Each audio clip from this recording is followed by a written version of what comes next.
Well, hello there. Today, we're going to be talking about Matt D'avella's philosophy.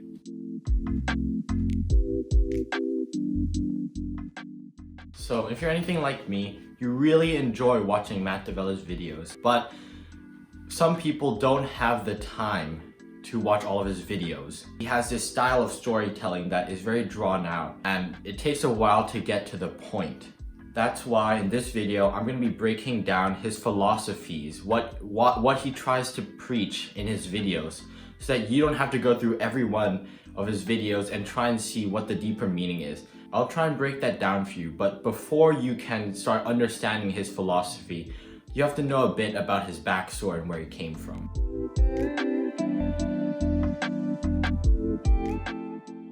So before Matt's YouTube and filmmaking career, he went to college and he racked up a ton of student debt. He mainly did this through irresponsible partying, buying a car that he obviously couldn't afford, and a lot of other irresponsible choices that led him to rack up a debt of around $115,000. After he graduated from college, he was living in his parents' basement, and after a while he decided that he didn't want this to be his life. He plowed through self-development books, lectures, he educated himself on finance, and after 4 years, he managed to pay off his entire student debt.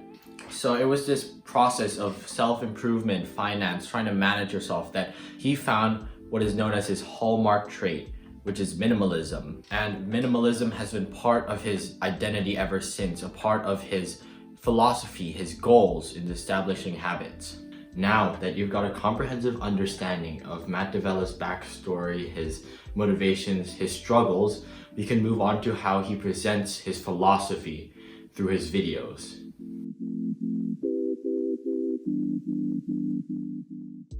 So I think this is best explained through an example.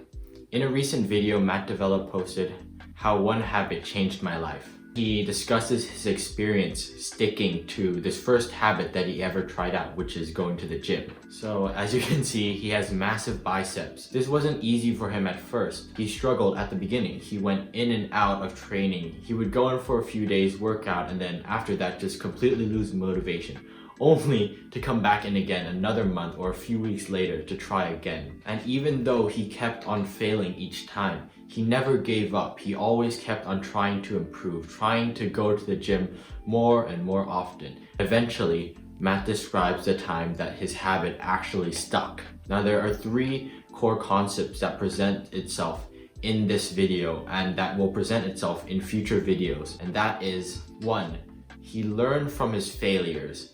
He learned how his brain works, what motivates him, what doesn't motivate him, and he uses that to his advantage. Number 2, he kept on asking himself questions. Why did he give up?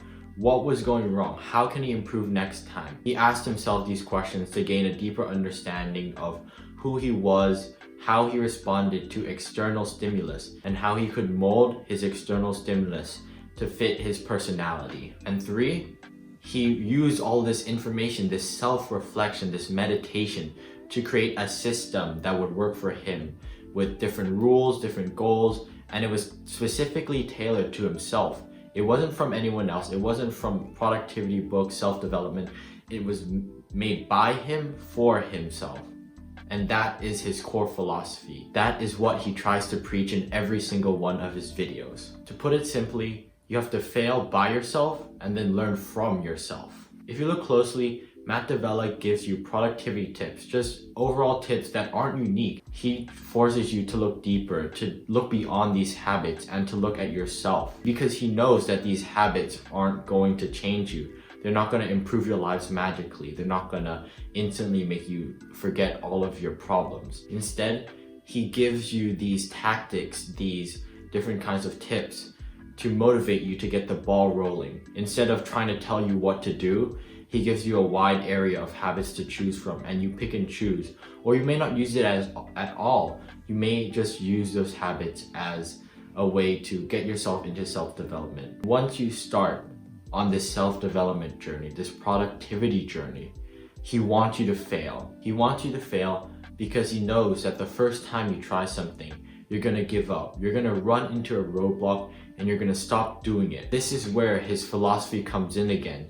He keeps on making these videos, tries to restate habits, tries to open up new perspectives so that you can rekindle that flame that was once inside of you.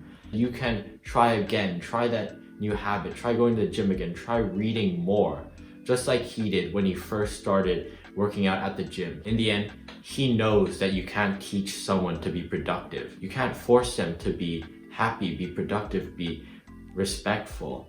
It has to come from the self, and he hopes that through his videos, he can motivate you to do so.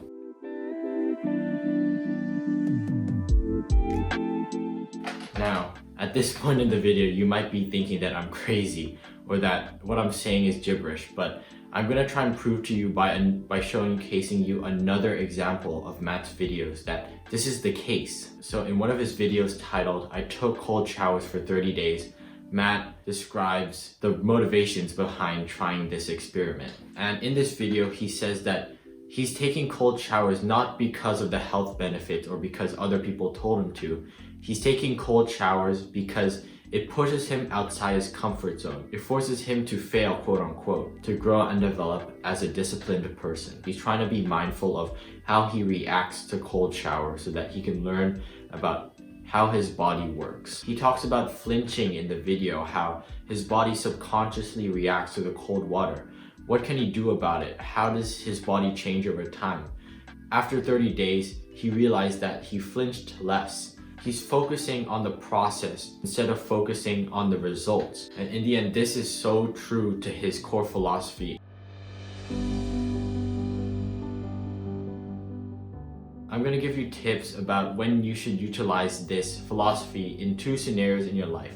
One, when you're watching Matt D'Avella's videos, and two, when you're feeling anxious, stressed, or tired. So for number one, when you're watching Matt D'Avella's videos, make sure that you're not focusing on the tips he gives out.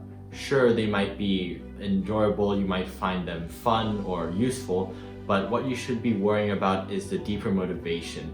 What is his mindset when he tries to complete a certain task, or what message is he trying to bring across? And I'm going to go back to an example that I mentioned before of how this one habit changed my life. Near the middle/end of the video, Matt gives a few tips on how you can stick to your habits. And I suggest that you throw that away, that you don't even waste your energy on trying to implement those. What you should instead is focus on his mindset. He explains this near the beginning about how persistence is key. The deeper meaning behind this persistence is that he learns every time he fails. He's not going to keep on failing and failing, trying to do the same thing over and over. Each time he fails, he gains new knowledge on how his body works, how his mind works, and uses that to change the systems on which he tries out this gym habit. This is the kind of lesson that you should be taking from all of his videos, not the habits, but his mindset. Now, the second scenario is when you're feeling stressed, tired, or anxious. I recommend that you ask yourself a bunch of questions. Learn from this experience. What is making me stressed? Is this thing something that I can control? And if it is something that I can control, what can I change? How can I systemize my life or change my habits so that I can remove this stressful thing out of my life? Now, these questions are just the tip of the iceberg. They're nowhere near as fleshed out or developed as they should be.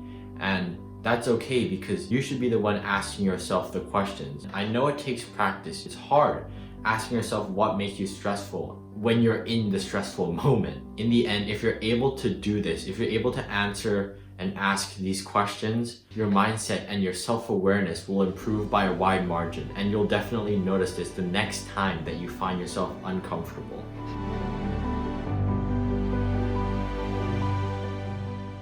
If you enjoyed watching this video, please comment and like down below. It really helps the channel out. Alright, see you guys.